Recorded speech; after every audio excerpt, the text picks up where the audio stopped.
family and the Wendelbys had exchanged keys decades ago, as good neighbours were wont to do. One never knew if an urgent situation might arise. This counted as an urgent situation.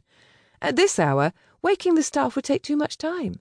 Delilah could fly out the way she'd entered at any moment. Penny could only hope that this key still fit its proper lock. Out into the night she went. In one hand she carried Delilah's empty cage. With the other she drew her dressing gown tight to keep out the chill.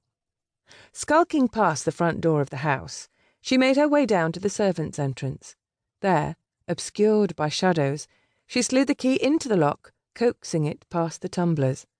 Once she'd inserted it all the way, she gave the key a wrenching twist. With a click, the lock turned. The door fell open. She paused, breathless, waiting for someone inside to raise the alarm. There was only silence, save for the thudding of her heart.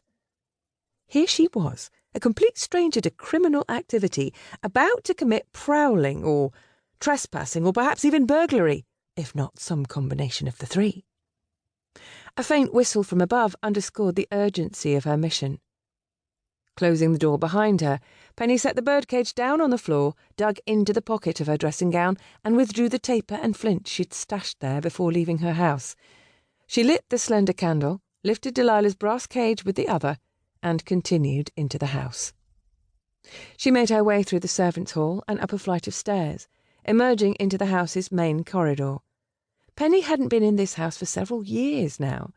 At that time, what with the Wendelbys' reduced circumstances, the place had fallen into a state of genteel decay.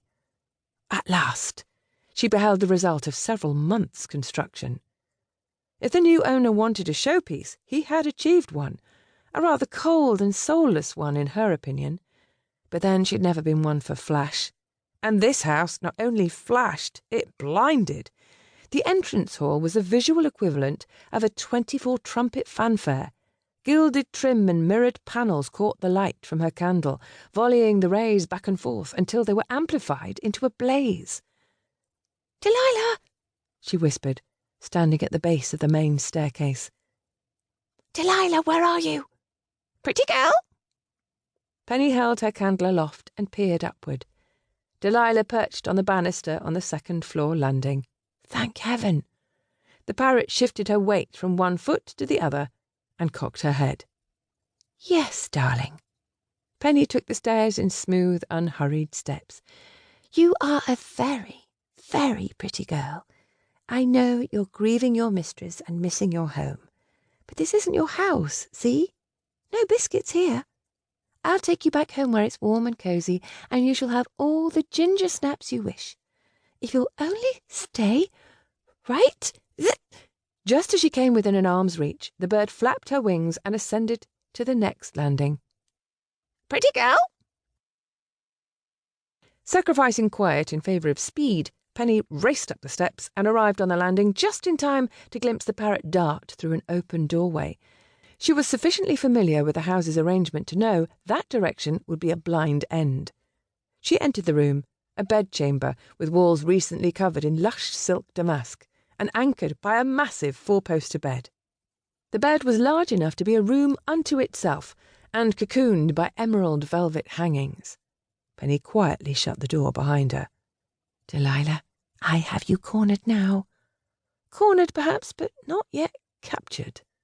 The bird led her on a chase about the room, flitting from bedpost to wardrobe to bedpost to mantel to bedpost. Heavens! Why were there so many bedposts? Between racing up the stairs and chasing about the room, Penny was out of breath. If she weren't so dedicated to saving abandoned creatures. Delilah alighted on the washstand, and Penny dove to rescue the basin and ewer before they could crash to the floor. As she replaced them, she noticed several other objects on the marble table. A cake of soap, a keen-edged razor, a toothbrush and tooth powder. Evidence of recent occupation. Male occupation. Penny needed to catch that parrot and flee. Instead of perching on a bedpost, Delilah had made the mistake of flying beneath the canopy. Now she found her escape stymied by the voluminous draperies. Penny rushed toward the bed, took a flying leap,